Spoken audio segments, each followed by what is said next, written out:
Usa ka pagtuo, usa ka tingog, usa ka katawhan.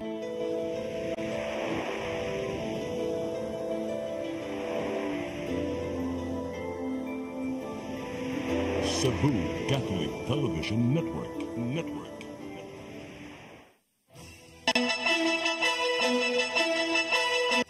Uluhan sa mga balita sa Sayri 47, bus station sa Cebu Bus Rapid Transit at tubangan sa Kapitulyo, hingpit ng natangta. Mga tendera o kandila sa Birhen sa Regla sa Lapu-Lapu, Mitiabaw, wa makalukat og permit tungod sa kamahal. Edad sa mga namabdos sa dakbayan sa Mandaue, nagkabata. Drug personality nga nagpasangilang asset sa kapulisan, gipusil patay sa barangay Lahom. Sugbo, Kabisayan ug Mindanao, Pilipinas ug katawhan kutos maabot atong Sibya sa tibuok kalibutan mayong hapon.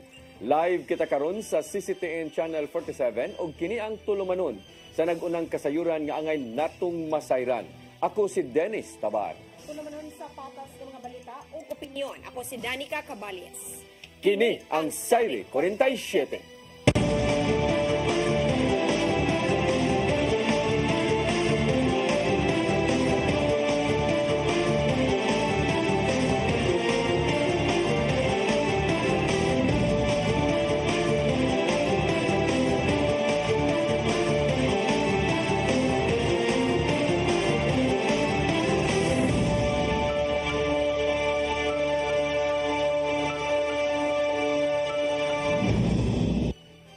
O karon sa kumpletong detalye sa atong mga balita, hingpit ng nahawan ang tungang bahin sa Osmeña Boulevard. Tuman gitangtang ang bus station sa Cebu Bus Rapid Transit at tubangan sa Kapitulyo. Gitangtang sa Department of Transportation ang mga puthaw sa tunga nga bahin sa karsada isip pagsanong usab sa mando ni Governor Gwendolyn Garcia. Tungod niini, simintuho na lang ang bahin sa Osmeña Boulevard aron luwas ang pag-agi sa mga sakyanan sa dapit. Daana nga gisaway ni Garcia ang gitukod unta nga bus station kay nakababag man kini sa atubangan nga bahin sa Cebu Provincial Capitol Building. Tungod kay protektado man ang sa mga balaod ang mao nga building, human gideklarar isip National Historical Landmark.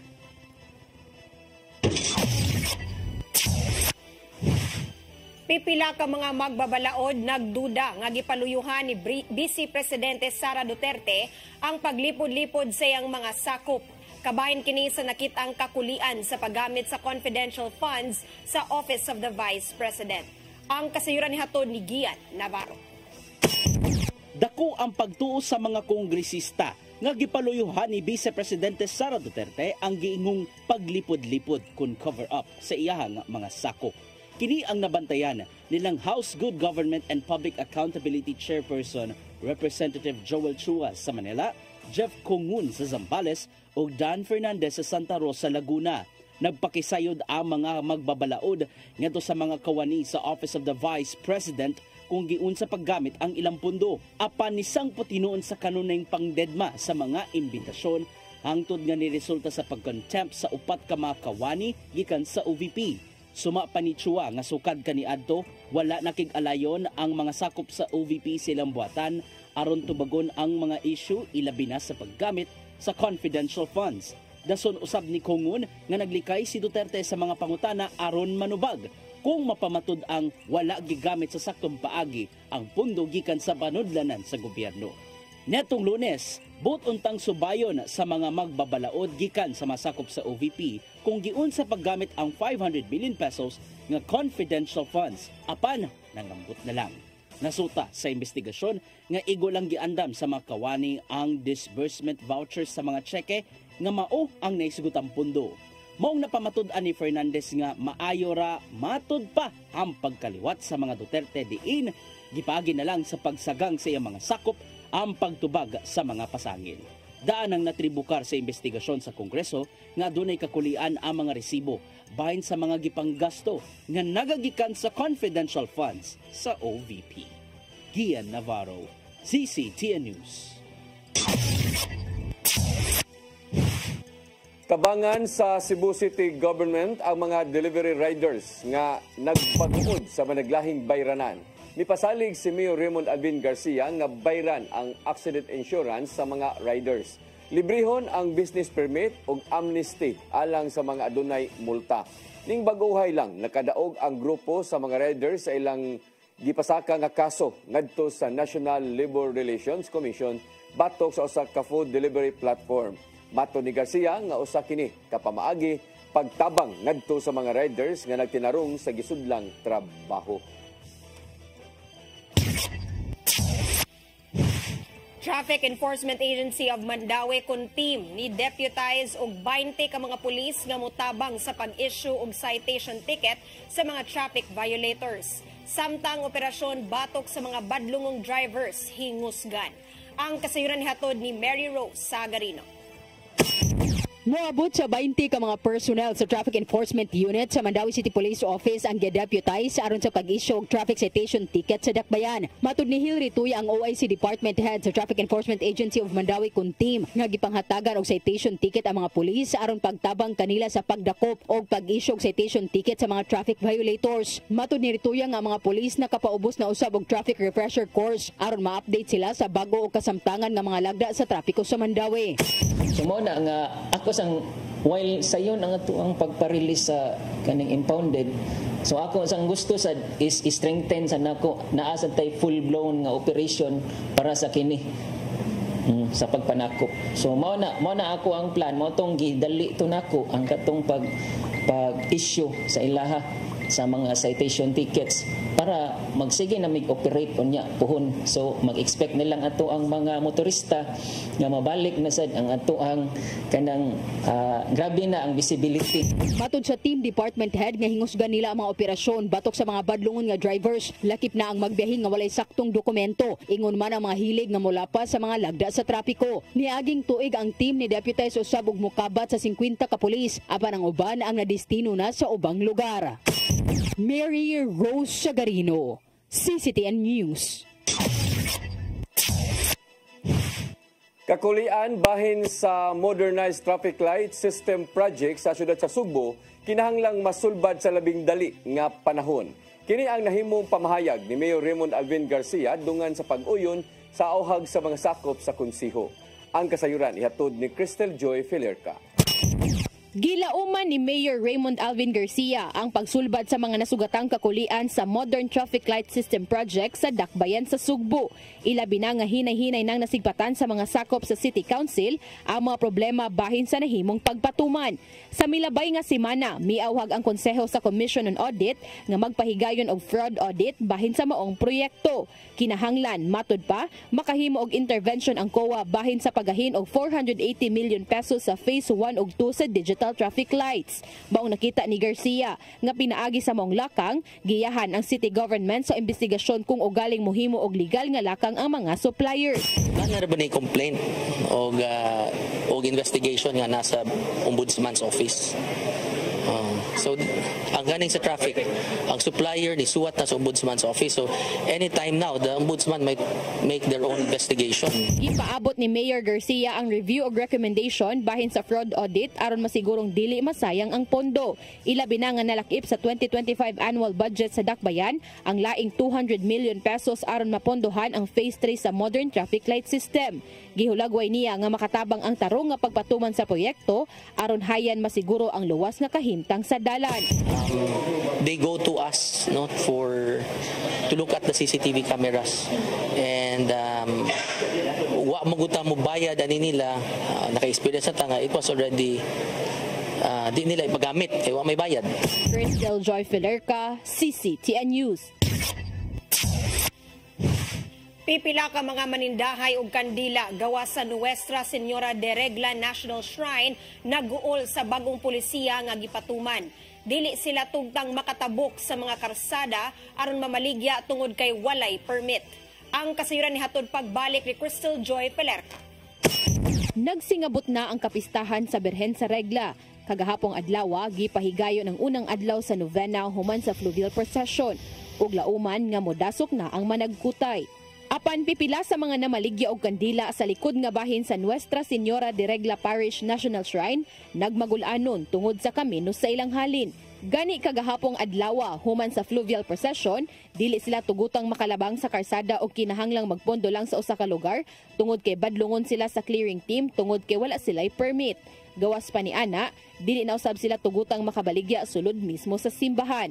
Usa sa manindahay nga si Jacqueline Arong nga kapin 30 na katuig na ninda, nibutyag nga wala sila nikuha og permit tungod kay nagkantidad kini og 1,000 ug magbayad sila og tag 200 matag adlaw. Butang nga bugat para kanila. Pagkakad pa miyan sir, kay wala pa man may matigom. Laming dakpon, ipadakop mi. Ilang barguhon namong kandila. Apan gitataw ni Noli Cernio, ang pangulo sa clearing team, nga walay kamatuoran ang tag 1,000 nga permit. Matud niyang para sa mga manindahay nga taga-dakbayan sa Lapu-Lapu, tag 300 pesos nga special permit ang ilang bayaran alang sa 3 ka adlaw gikan sa Nobyembre 19 ngadto sa 21. Samtang ang kadtong dili mga taga-dakbayan, kinahanglang magbayad og tag 200 pesos. Matud pa niya nga kini aron nga malimitahan ang mga manindahay nga dili taga-dakbayan sa Lapu-Lapu. Taon na last year nga pesta, daghan nagkuhan tungod sa wala nato mapasa-strictuhin.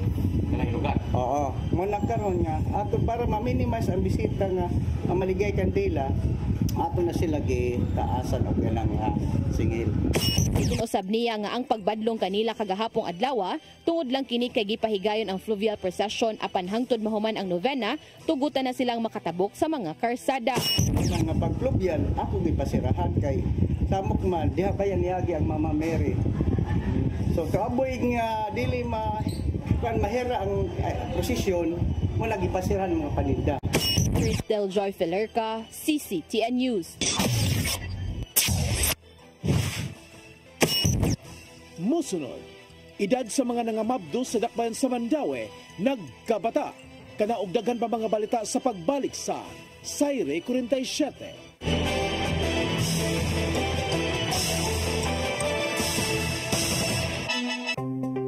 Discover the beauty of the Philippines.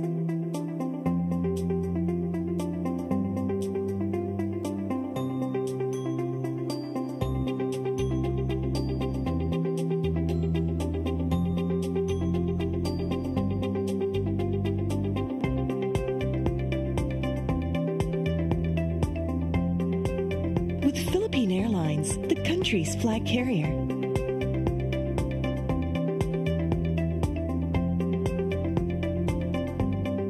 The airline that lets you feel the warmth of the nation.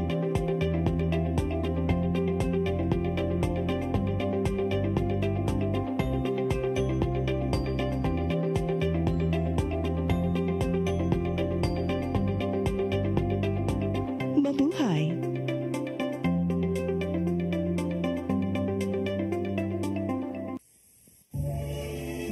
Ben Zubiri, kompositor, artista sa bantawan, pelikula o radyo.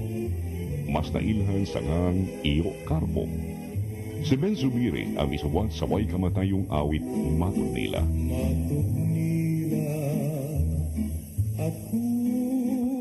Alang sa uban, ang Matud Nila usa ka cultural anthem sa mga Cebuano. Gawa sa Matud Nila, si Ben Zubiri usab ang isuwat sa mga immortal nga awit sama sa ikaduhang bathala. Alma Bonita, ang palad ng buot, gugmang gibati ko, pasayawa ko dahi. Si Ben Zubiri namatay niya atong 1969. Apan ang iyangan, buhi kanunay sa kasing-kasing sa mga taong padayong nag-awit sa iyang mga komposisyon. Ben Zubiri, garbo sa Subo. Subo ano ni?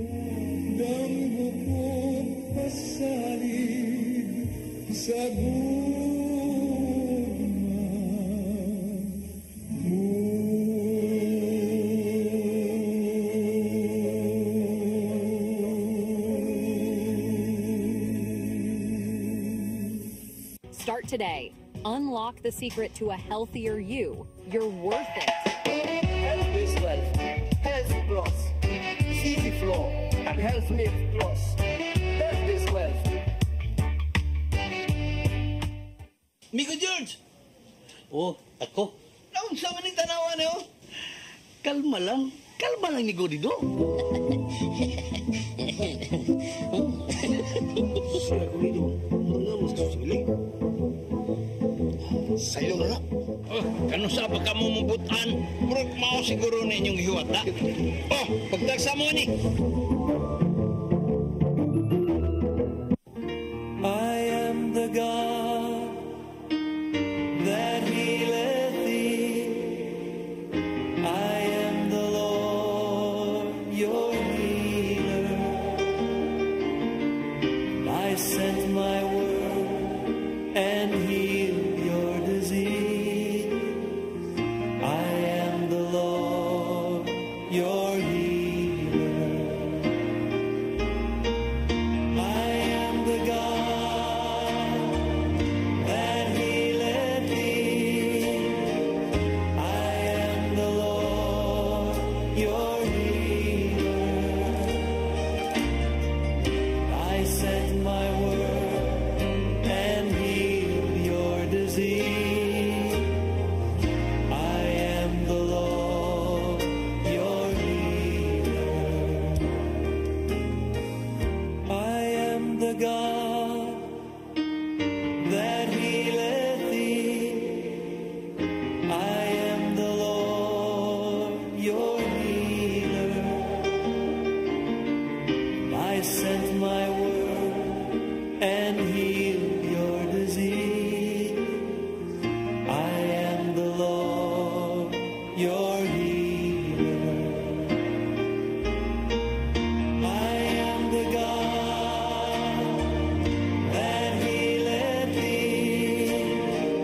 I am the Lord your healer. Your path to a new start. Nutrition, Exercise and elimination. water, Sunlight. temperance, Air. rest and recreation. And most of all, Trust in God. Learn from our doctors. Be blessed by the testimonies of our overcomers. Ang inyong programa, Alang sa may sakit, walay sakit, ug dili ganahan magkasakit. Ozone Med Wellness Clinic New Start. Mapapanood every Saturday 8 to 9 a.m. Og ang replay airing matag Miyerkules 1:00 hangtod 2:00 sa hapon. Dinhilang sa CCTN Channel 47. New Start, Ozone Med Health and Wellness Talk.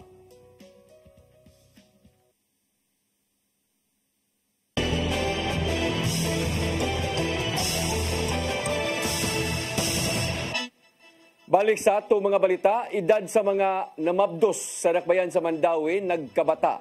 Nagkadaiya nga mga medical personnel sa laing nasod ni bisita sa syudad sa Mandawi aron pagpaambit sa ilang nahibaw-an kabahin sa family planning. Ang kasayuran ihatod ni Mary Rose Sagarino. Nibisita kaganinang buntag sa syudad sa Mandawi ang mga medical personnel sa nagkadaiyang nasod sama sa Kenya, Nigeria ug Maryland. Ang pagbisita kabahin sa partnership sa Mandawi pagsalmot sa The Challenge Initiative ng Traditional Development Platform pagsuporta sa lokal nga kagamhanan sa family planning. Sila naghatag og suporta sa Mandawi pagpaambit sa ilang nahibaw-an, pagbansay sa mga health workers sa syudad, pagpalambo sa ilang skills. Sila nitabang usab sa pagpalambo sa pasilidad sa Mandawi nga muhaom sa mga kabatanunan. Gitutukan ang family planning ug intervention sa sexual and reproductive health ug pagtumong sa pag-ubos sa teenage pregnancy rate. Matod sa City Health Officer nga nagkabata ang mga namabdos sa Mandawi nag-edad og 13 anyos. Kabata ang mga nabuntis karon. But we don't want as much as possible for them to have another second pregnancy. So we also teach them a lot of things, no, to make sure that they go back to school. They engage in more productive activities rather than getting pregnant. Sa datos karong tuig 2024, sa usa ka libo nga nanganak sa Mandawi, moabot sa 34% niini ang mga batan-on nag-edad og 15 ngadto sa 19 anyos. Mas taas kini itandi sa tuig 2020 hangtod tuig 2023. Kini bisan pa nagkadaghan na ang naggamit og contraceptive. Sa partnership, ang tulo ka team sa medical personnel mukuyog sa Women's Health Caravan sa Mandawi. Also, like HIV testing is part of those services, general consultation, mental health. So they're there to observe, no, and these kinds of mga innovations nato sa Mandawi City. They've worked with us since September of 2023, so that's last year. Mary Rose Sagarino, CCTN News. Nitambong si kanhi Presidente Rodrigo Duterte sa House Quad Committee Karong adlaw labot sa kampanya Batok Drogas ubos sa iyang administrasyon. Midepensa si Duterte sa dugoong kampanya Batok sa Drogas nga miresulta sa kamatayon sa libuan ka mga biktima. Aton sa hearing, giangkon usab sa kani presidente nga iyang angkunon ang responsibilidad sa dagan sa dugoong kampanya. Gani gihagit niini ang International Criminal Court nga sugdan ang investigasyon sa iyang pamaagi sa kampanya Batok Drogas.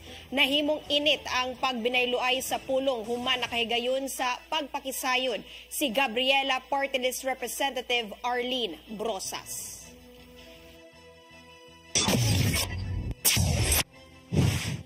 Pambansang pabahay para sa Filipino program kon na 4PH gitinguha nga magpadayon taliwa sa kahimtang sa pamulitika.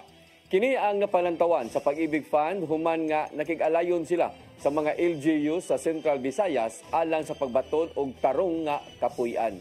Ang kasayuran ihatod ni Gian Navarro. Gilantaw sa Home Mutual Development Fund kung Pag-ibig Fund nga magpadayon ang pambansang pabahay para sa Filipino program kung 4PH. Taliwa hinuon kini sa kasamtangang kahimtang sa pamulitika sa nasod. Gitaho sa kadagkuan sa Pag-ibig Fund nga nakabuylo na ang maong programa sa pipila ka mga lugar sa Central Visayas. Ubos sa 4PH, kinana magbaton og tripartite agreement. Ang Pag-ibig Fund isip financial partner, DHSUD nga moing unang nagpatuman sa programa uban ang mga LGUs. Natong Oktubre 25, nagpirmahanay ang Tuburan LGU o Department of Human Settlements and Urban Development alang sa maong programa. Makabaton og disenteng pamuyo ang moabot sa 2,300 ka mga beneficiary sa maong lugar. Samtang naaprubahan na ang pagpatuman sa 4PH sa Dakbayan sa Toledo aron makabaton og balay ang kapin 5,000 ka mga beneficiaries. Kinihuman nga nahatag na ang gikinahanglang mga rekisitos aron pamatud-an nga adunay kapasidad ang maong LGU sa housing program. Nakita ni Rio Teves sa Pag-ibig Fund Visayas Mindanao nga kinana magpadayon gyud ang mga nasugdan sa maong programa. They already have an identified lot there, and then the developer as well, and Pag-ibig will just come in later on when we have financing. That's true, ma'am. Okay. Yes, ma'am. So hopefully, in spite of the political climate right now, I hope that that project will continue. Nakikalay ng daan ng Pag-ibig Fund o DSUD sa mga LGU sa Cebu Tri-Cities alang nausab sa pagpatuman sa mong programa. Ang laing hagit nga giatubang mao ang pagbaton og mga beneficiaries diin kinahanglang magpasakop na sa Pag-ibig Fund. Kinitud kay ipaagi sa housing loan among programa apan himong barato ang monthly amortization ngadto sa mga makapahimos. The parties are Pag-ibig Fund, the city government, and the identified developer. Right now, their housing board of the city government of Cebu are still accumulating qualified beneficiaries. The SRP? Yes, ma'am. Ang yung ito ang Lapu-Lapu and Manda? Same. Lapu-Lapu, yeah, it's being worked out. Navarro, CCTN News. Inflation rate kung pagsaka sa presyo sa mga palaliton misaka og 2.9% niadtong buwan sa Oktubre. Usa sa mga nabantayang hinungdan sa paglihok mao ang bating lakat sa panahon. Ang kasayuran hatod pagbalik ni Gian Navarro. Gitaho sa Philippine Statistics Authority 7 nga nisaka ngadto sa 2.9% ang inflation rate kung dagan sa pagsaka sa mga palaliton niadtong nakalabay nga buwan. Mas taas kini og gamay itandi sa 2.1% nga inflation rate sa rehiyon niadtong September 2024. Pipila sa mga tinubdan sa nimong pagsaka sa kantidad sa mga palaliton mao ang food and non-alcoholic beverages ug ang transportasyon. Sumapa ni PSA 7 Director Engineer Ariel Florendo nga natandog ang presyo sa pagkaon tungod sa nasinating bating lakat sa panahon. Minumdumang sa nilabay nga buwan natagamtaman sa Sugbo ang bagyong Christine apan wala pay natalang mga pagguba. Gani naguna sa listahan ang bugas o gisundan sa ubang agriculture products ang nakahatag og hinungdan sa nahimong inflation sa rehiyon isip top contributors. Not so big as the Luzon counterpart. Grabe yung baha, those things. But not so damaging as Luzon. But we have some sort of problems also with Typhoon Christine.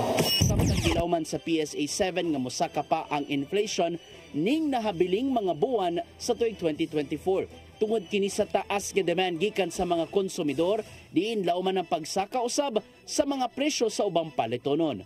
Hinuon na pamatud-an ang maong dagan sa inflation sa milabay nga tuig, diin taas-taas niadtong panahon sa Pasko. This year was out of 2.9 against 7.9 of last year. So masing digit pa naman yung 8.5 ang rate. And hopefully that will be the case because makatawag nila sa atong all household. Nakakausab sa NEDA 7 nga posibleng matandog ang inflation rate sa rehiyon tungod sa gipatumang aumento sa suhulan sa milabayng buwan. Hindi sa inflationary sa pagsaka sa wage sa ato ang mga minimum wage. But we're not certain kung how much of that is causing this inflation. Navarro, CCTN News. Nagpadayon ang pagpamakuna sa Mandawi City Health Department sa mga tinun-an sa pampublikong tunghaan batok sa mga nagkadaiyang sakit. Ang inisyatiba nagtumong sa pagpadalipod sa kahimsog sa mga tinun-an, ilabi na sa Grade 1, Grade 7 o Grade 4. Subay kini sa Bakuna Eskwela Program uban nga pagigalayon usab sa Department of Education ingon man sa Department of Health. Gisugdan ang pagpabakuna niadtong Oktubre apan gi-extend kini tungod kay gamay lang ang nagpabakuna sa niaging buwan tungod sa nagkadaiyang mga pagtuo. Giedukar na ang mga inahan kabahin sa tabang sa bakuna. We're not just trying to hit the numbers here. We're not just trying to meet the targets. It's making sure that we also immunize them during this period for the next, it's October to November na period. Okay? These are important vaccines to prevent yung mga vaccine preventable diseases. Musunod, drug personality nga napasangin lang asset sa kapulisan, gipusil patay sa barangay Lahog ning Dakbayan sa Sugbo. Kanaog daghan pa mga balita sa pagbalik sa Sayre 47.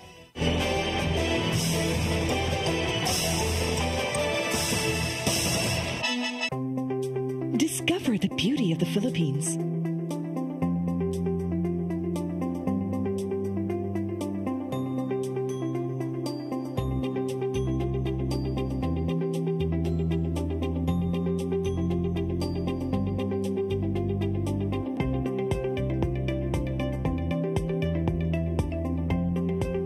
With Philippine Airlines, the country's flag carrier.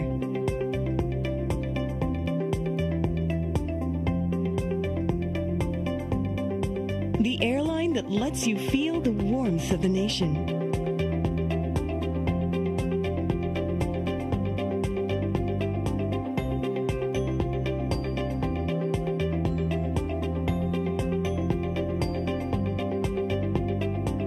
Mabuhay.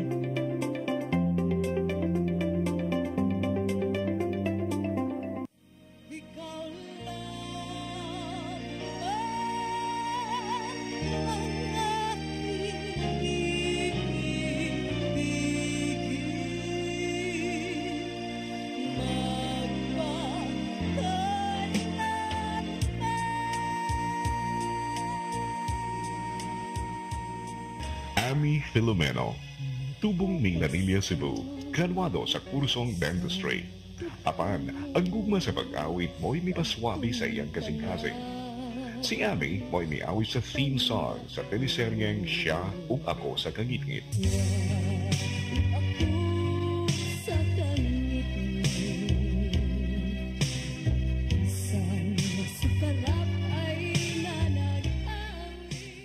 Miyembro sa usa ka banda nga mitukar gawas sa nasod.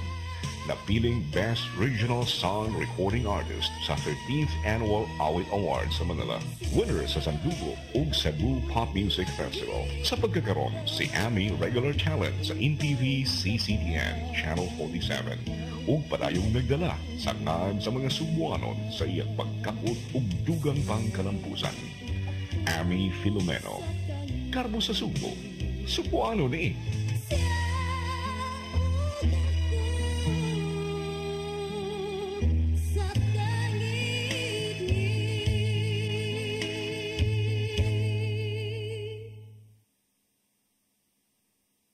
Your New Start. Nutrition, exercise and elimination, water, sunlight, temperance, air, rest and recreation, and most of all, trust in God. Learn from our doctors. Be blessed by the testimonies of our overcomers. Ang inyong programa, Alam sa may sakit, walay sakit, ug dili ganahan magkasakit. OzoneMed Wellness Clinic New Start. Mapapanood every Saturday 8 to 9 a.m. Og ang replay airing matag Miyerkules 1:00 hangtod 2:00 sa hapon. Dinhilang sa CCTN Channel 47. New Start, OzoneMed Health and Wellness Talk.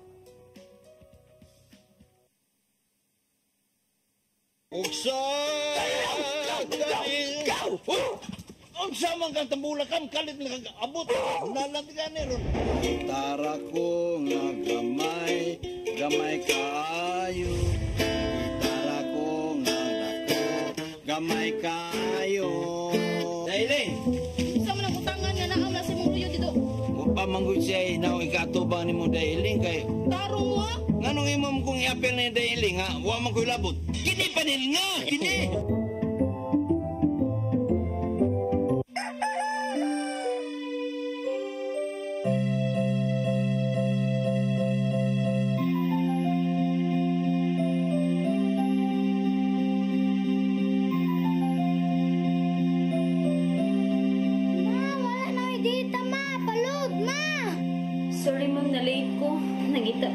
Para internet sa kong anak, ma'am. Ay, wala na yung problema. Para sinisibo. Sinisibo, sinisibo. For your internet connection. And for the signal of your cable TV.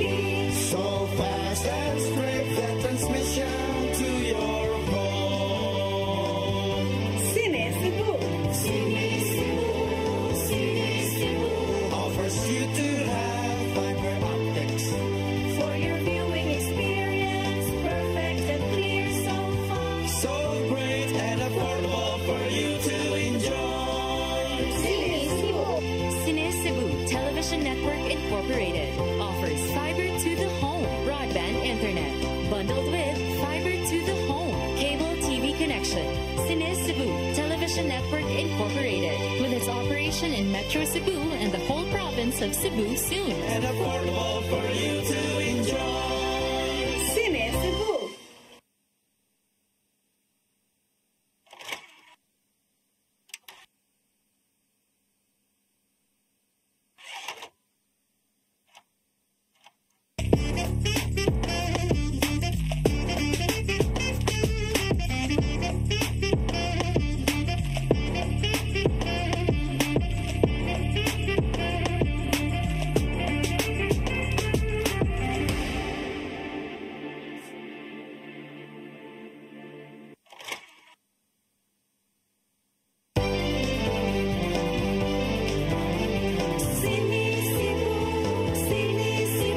For your internet connection. And for the signal of your cable TV. So fast and straight that transmission to your home. Sinisibo, sinisibo. Offers you to have fiber optics. For your viewing experience, perfect and clear so far. So great and affordable for you to enjoy. Sinisibu Television Network Incorporated offers fiber to the home broadband internet bundled with fiber to the home cable TV connection. Sinisibu Television Network Incorporated with its operation in Metro Cebu and the whole province of Cebu soon. For your internet connection. And for the signal of your cable TV. So fast and straight that transmission to your home. Sinisibo, sinisibo. Offers you to have fiber optics. For your viewing experience, perfect and clear so far. So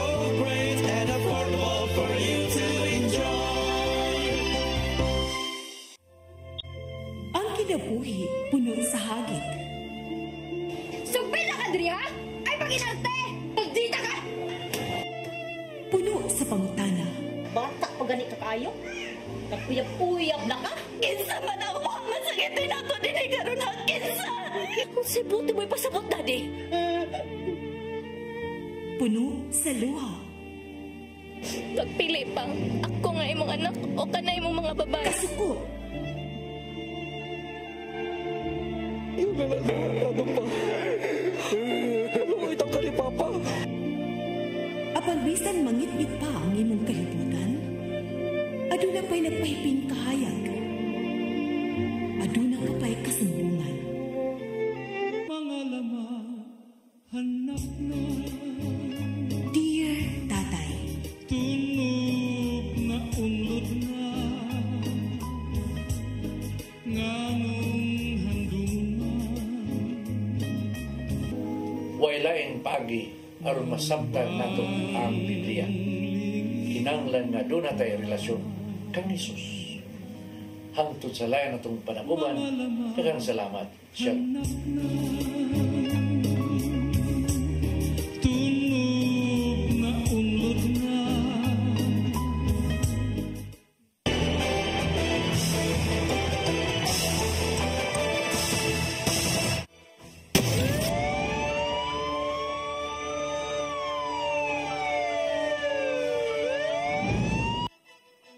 Balik sa ato mga balita, drug personality nga napasingin lang asset sa kapulisan, gipusil patay sa duha ka mga gunmen sa barangay Lahog ning Dakbayan sa Sugbo. Usa sa duha ka mga responsable sa krimen na ilhan nga pulos na lambigit sa illegal nga drugas. Ang kasayuran ihatod ni Arnold Bustamante.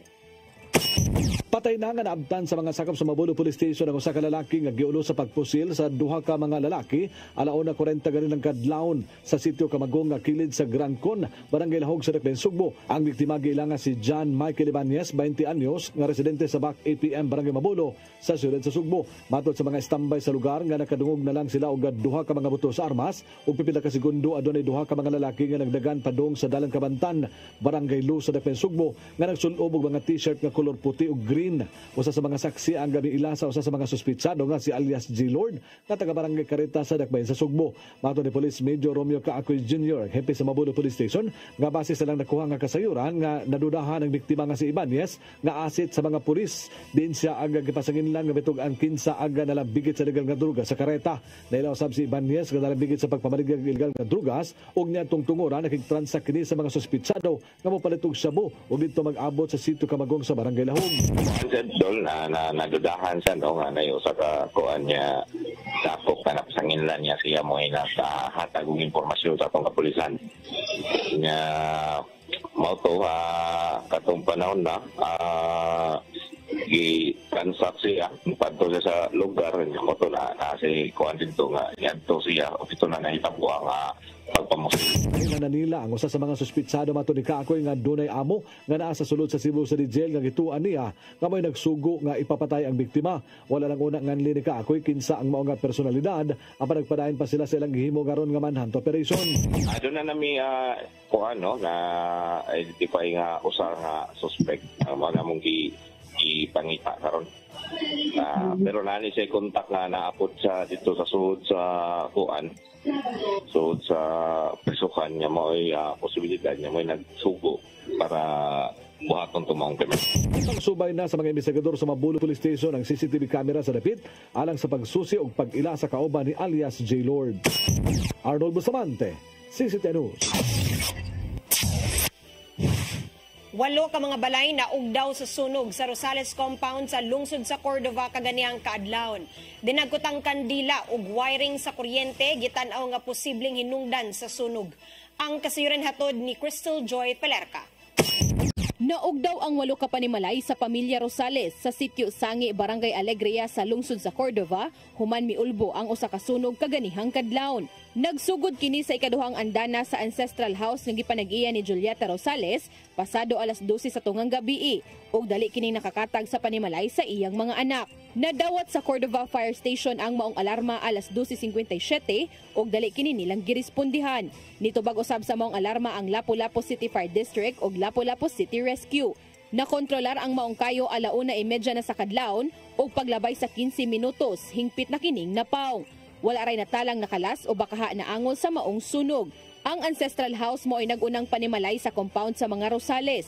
Naatlan nga diha sa first floor sa panimalay natug ang 87 anyos nga si Julieta, maong nakagawas na dayon kini sa panimay. Samtang unang nikatag ang kayo sa panimalay ni Tito Rosales nga usa sa mga anak ni Julieta. Matuniyang maayo na lang nga daling nakamatang iyang mga anak ug asawa. Apan ang iyang asawa dugay nakagawas tungod kay nisuway og salbar sa mga gamit. Didto na kini niagi sa likod nga bahin sa compound. Nagparil ba? Nakuha lagi sa Talusia, sa division.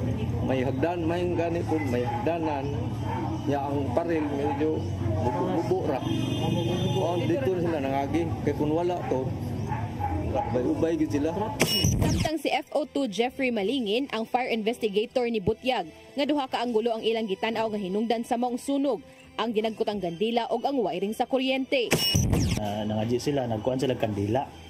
Sumano atong giunang gitanaw niya, napoy may laing nakitaan dito. About po napoy nagsulti nga katong iyahang anak kanang ingon siya nga pag matagid niya dito sa taas, dito sa may altar nakita po niya nga nay murag nibuto ang wiring. So duha wiring ug ang kandila ang atong gitanaw dito nga po. Walay nasalbar nga mga gamit ang mga biktima ug gani nalaki pa pagkasunog ang usa ka e-bike ug upat ka motor. Sa investigasyon ni FO2 Malingin, giban-abanang moabot sa 450,000 pesos ang gibiling danyo sa maong sunog.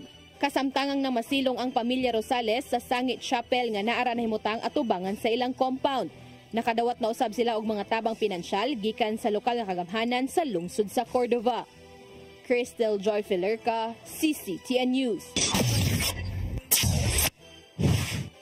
Patay nang nadangat sa pribadong tambalanan ang 21 anyos nga dalaga human giingong ambak gikan sa katulong andana sa building nga giabangan kaganinang kadlawon sa barangay Sambag 1, Dakbayan sa Sugbo. Ang babae giilang alias May tinun-an sa kursong accountancy ug nagpuyo sa barangay Kugon Ramos ug lumad nga taga Dinagat Island, Surigao del Norte. Base sa report, hubog na miabot sa dapit si May o nanuktok sa lawak ni alias Benji, 21 anyos sa ikapat nga andana sa building. Nahitabo ang panaglalis ug aron dili matugaw ang uban nga mga nagpuyo, gida si May sa third floor. Didto nagpadayon ang panaglalis hangtod nga miresulta sa pag-ambak sa mao nga babay. Dali unta kining gida sa tambalanan apan gideklarar nga dead on arrival. Matod ni Police Captain Mark Eric Papong sa Abiliana Police Station nga nihimo na sila og investigasyon pagsuta kuno na by foul play ang kamatayon niini. Pamilya sa grade 3 student nga namatay human nadasmagan sa motor, desididong mupasaka og kaso batok sa driver. Kini bisan og gisuway nga makig-areglo ang amo sa gitrabahuan sa driver nga nakadasmag. Ang kasayuran ni hatod ni Crystal Joy Filerca. Sa CCTV footage, makita ang nahitabong pagtabok sa grade 3 student nga nadasmagan sa usa ka motor kagahapong adlaw, pasado alas 5:40 sa buntag sa Changi Road, Barangay Babag, Dakbayan sa Lapu-Lapu. Kung diin ang maong 9 anyos nga tinun-an padong naunta sa iyang tunghaan. Ang pamilya sa tinun-an desididong mopasaka og kaso batok sa 21 anyos nga driver sa motor nga si Felipe Natinga. Matod sa lola sa 9 anyos nga bata nga si Evelyn Berdon, isip mo ay nag-atiman sa mong bata sakit para kaniya ang mawad-an. Sigun pa niyang adlaw-adlaw kini niyang ihatod o gagahapong adlaw mao'y unang higayon nga wala kini niya mahatod sa tunghaan. Karon kay ako makahatod na kay naman ko'y apo lagi. 7 ka buwan ba. Namata man nagtrabaho man inahan alas 4. Wa na lang ko kay dako mga bata kapay ko sig kugos pa ng eskwelahan. Iguang naman to. Uyog na lang niining ni eskwela ang duha ka mga igagaw nga nagpangidaron og 7 ug 10 anyos.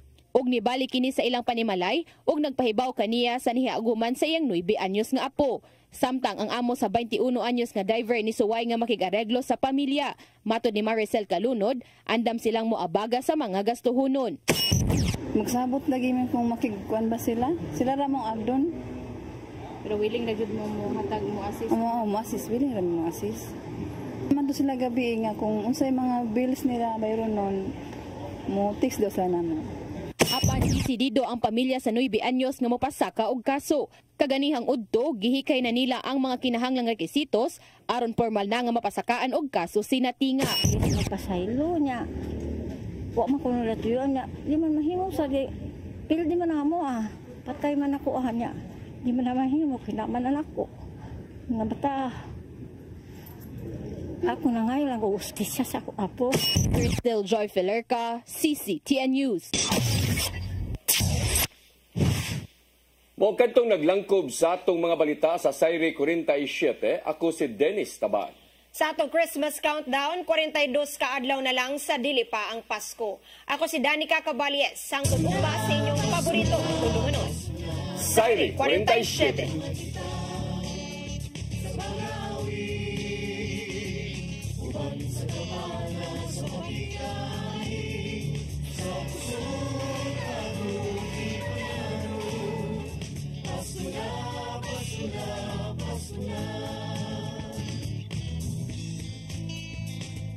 Gugma ang angay na kong kaambi sa iksuntang hubo, gutom sa pagmahal.